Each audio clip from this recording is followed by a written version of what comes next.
안녕하세요. 책 읽어주는 AI입니다.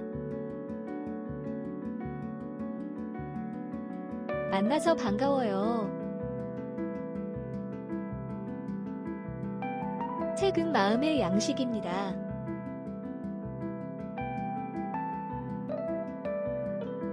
책 읽어주는 AI 채널을 통해서 폭넓은 마음의 양식을 쌓으시고 행복하세요. 앞으로 많은 책 읽어드리겠습니다. 그럼 오늘의 책 읽기 시작해 볼게요.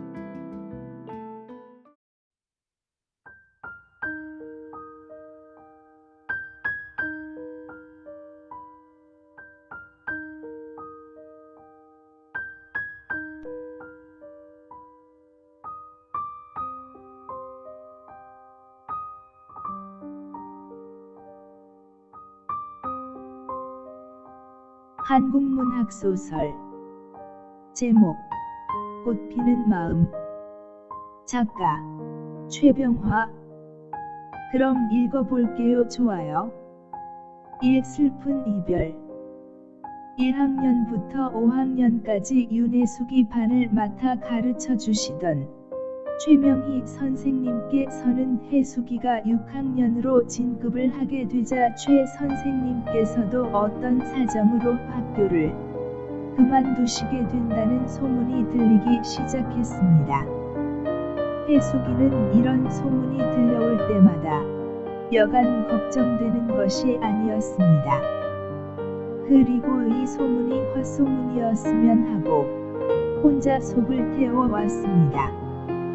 그런데 오늘 아침 학교에 갔더니 남의 소문 잘 알아오기로 유명하여 산신문이라는 별명을 가지고 있는 양치순이가 앞으로 와락 달려들더니 혜수다.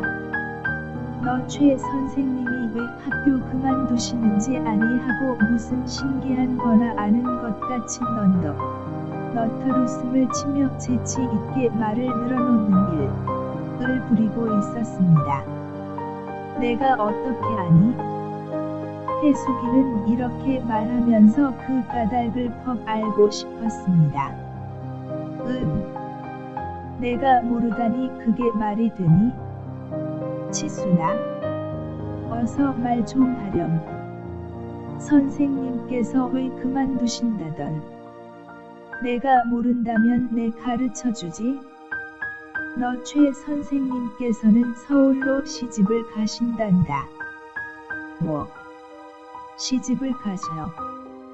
너 그게 정말이냐? 그럼 누가 거짓말 할까 봐서 그러니?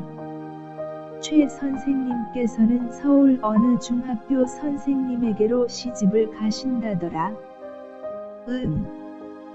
그려 혜숙이와 치순이가 주고받고 한 이야기는 삽시간에 6학년 반 아이들에게 알려졌습니다.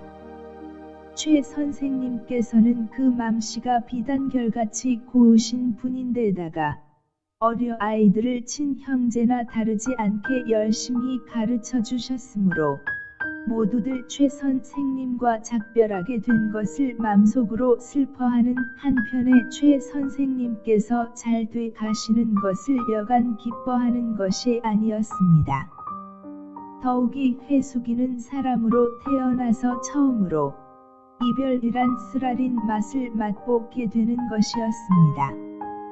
아직 어렸을 때 어머니를 일찍이 여의고 홀로 되신 아버지만 모시고 쓸쓸히 지내오는 혜숙이에게 있어서는 최 선생님은 어느 때는 어머니로 어느 때는 언니로 따르고 공경해왔습니다.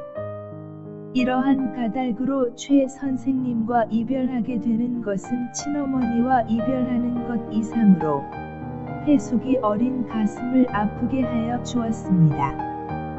동무들은 최 선생님 이야기는 그치고 이제는 새로 오실 선생님의 이야기로 알쏭달쏭 꽃이 피기 시작했습니다. 새로 오실 선생님은 아주 얼굴이 예쁘시다더라. 그리고 노래도 잘하신대. 최 선생님보다 더 예쁠다. 최 선생님하고 동물하더라. 꿈을 꾸는 작은 새의 눈동자를 해가지고 6학년 반 여학생들은 제가끔 제거렸습니다.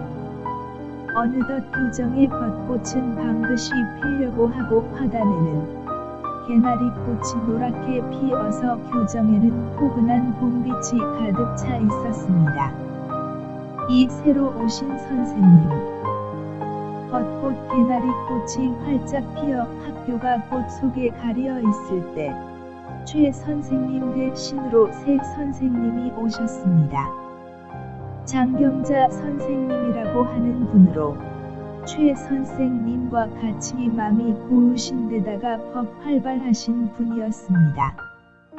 6학년 반 생도들이 새 선생님을 맞아서 새 희망 새 기쁨으로 작은 가슴에 고요한 물결이 일 때 윤혜숙이 신상에는 커다란 불행이 닥쳐왔습니다. 그것은 오직 한 분밖에 안 계신 아버지께서 뜻밖의 경찰서에 붙들려 가셨습니다.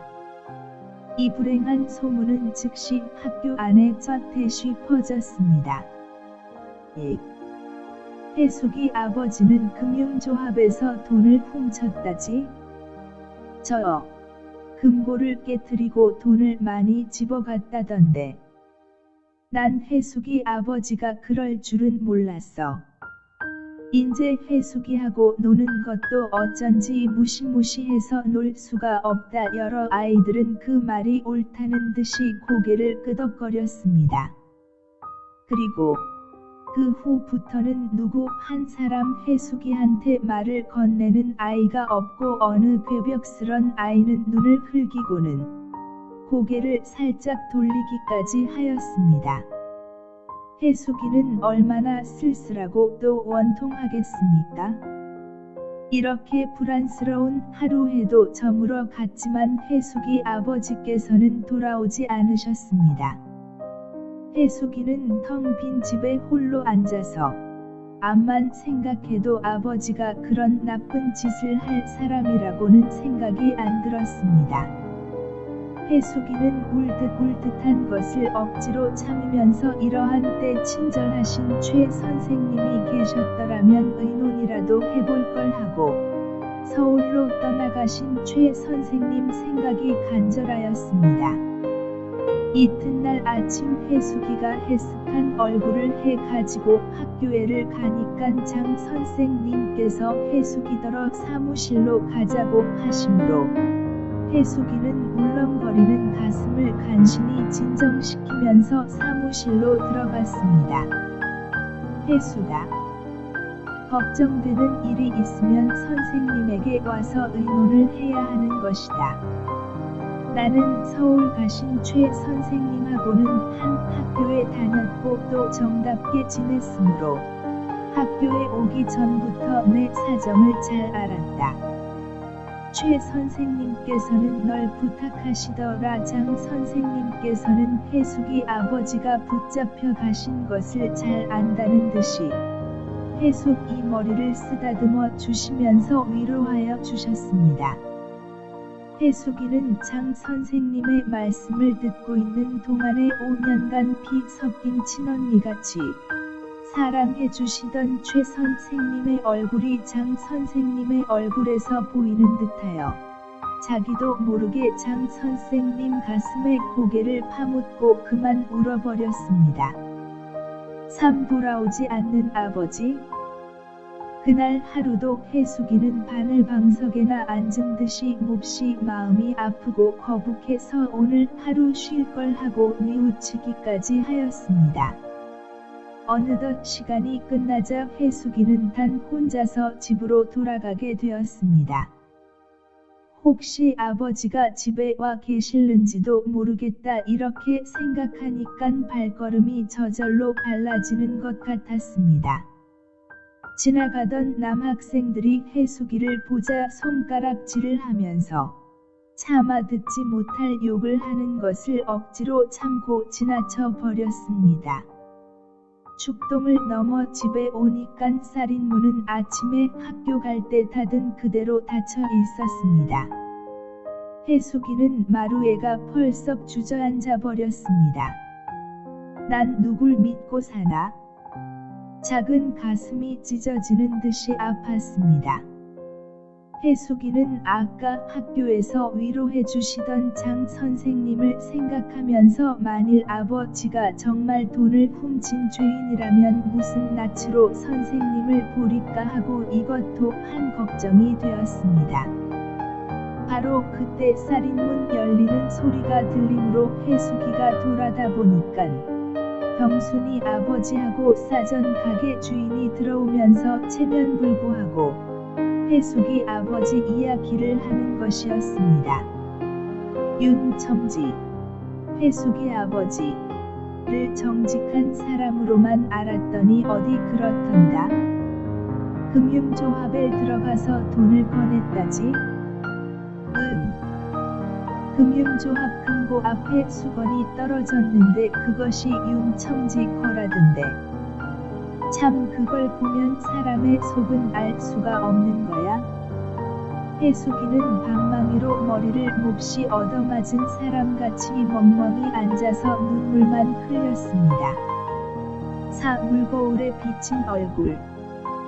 그로부터 30분 후였습니다. 해숙이는 뒷곁살이 문으로 나와서 동네를 등지고 있는 산으로 올라갔습니다. 해숙이는 사람을 만나는 것이 무서워졌습니다. 이 세상 사람들이 죄다 아버지와 자기를 조롱하고 미워하는 것만 같아서 사람의 그림자가 없는 산 속 깊이 조용한 곳을 찾아가고 싶었던 것이었습니다. 봄볕은 포근히 내려 쪼여서 이곳 골짜기 저쪽 산등성이에는 새빨간 진달래 꽃이 한참 피었고 나뭇가지에는 산새들이 봄이 온 것을 기뻐하는 듯이 조잘거리고 있었습니다. 해숙이는 졸음이 오는 듯한 공기를 호흡하면서 터벅터벅 산길을 걸어 올라갔습니다. 이 산 중턱에는 큰 못이 있는데 수정과 같이 맑았습니다. 옛날 선녀가 내려와서 목욕을 하였다는 전설까지 있습니다. 그리고 또 못 속에는 용이 살고 있어서 여자만 가면 붙들어 들어간다고 하여 아무나 가까이 가기를 거려하였습니다. 보통 때 같으면 해숙이는 감히 이곳을 오지 못할 텐데 오늘은 이상스럽게도 마음이 태연하였습니다. 거울같이 맑은 못 속에는 무척 피곤해 보이는 해숙이 모양이 비쳤습니다. 한참 동안 물속을 들여다보던 해숙이는 그때 머리 한구석에서 죽고 싶다 하는 생각이 자라나고 있었습니다. 어머니를 일찍이 여의고 가진 고생을 다 하면서 자라난 몸이 또 아버지마저 도둑놈이라는 죄명으로 붙들려간 지금 해숙이는 모든 부끄러움과 괴로움을 잊어버리고 죽는 것이 도리어 행복스러운 것 같이 생각이 들었습니다.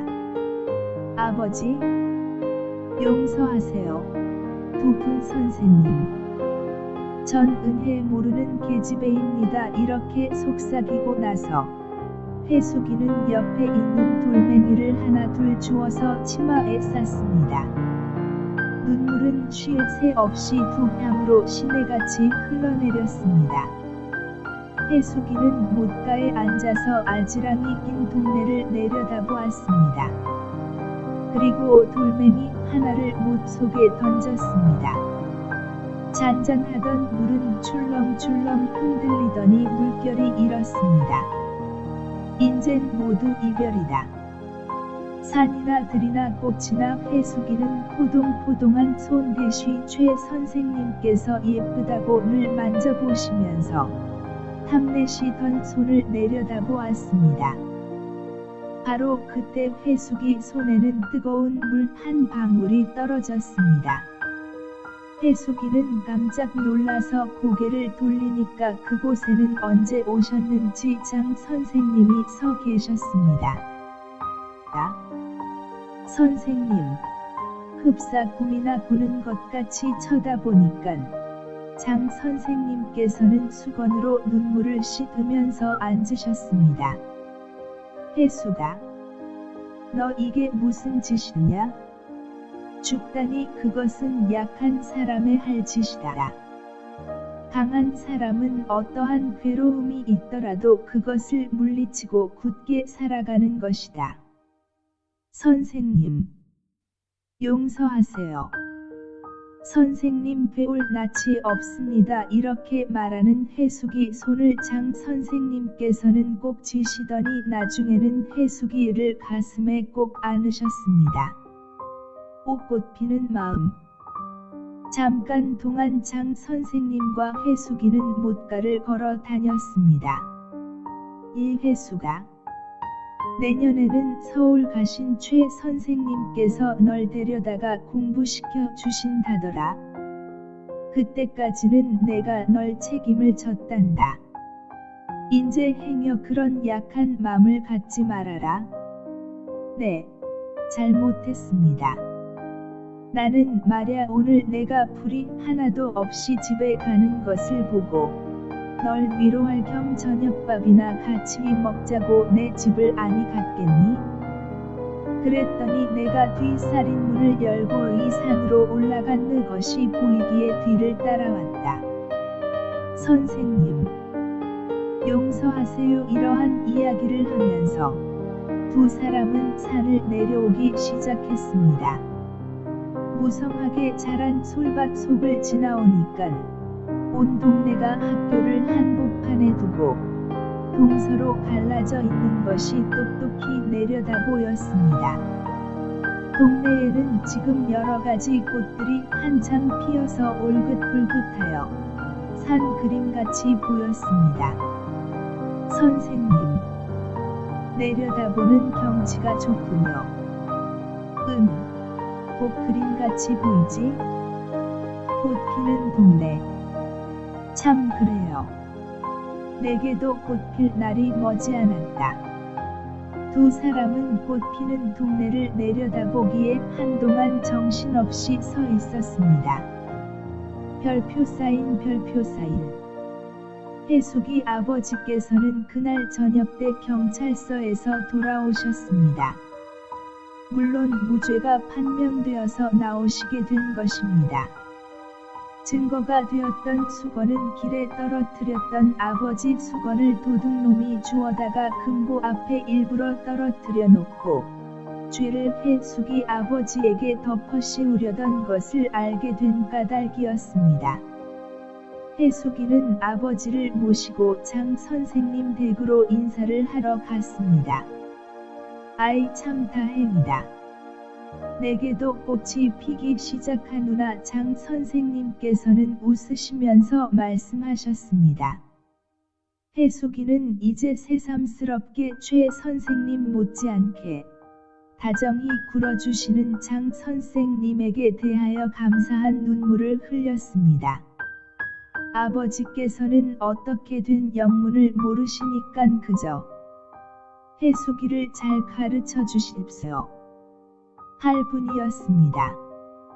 선생님 댁 뒤곁 울타리에도 개나리 꽃이 한창 피어서 어둠 속으로 향긋한 냄새가 바람에 불어와서 혜숙이 꽃 피려는 맘속을 더 한층 향기롭게 하여 주는 듯 싶었습니다. 시청해주셔서 항상 감사합니다. 좋아요 구독은 큰 힘이 됩니다. 언제나 건강하시고 행복하세요. 좋아요 별표 사인.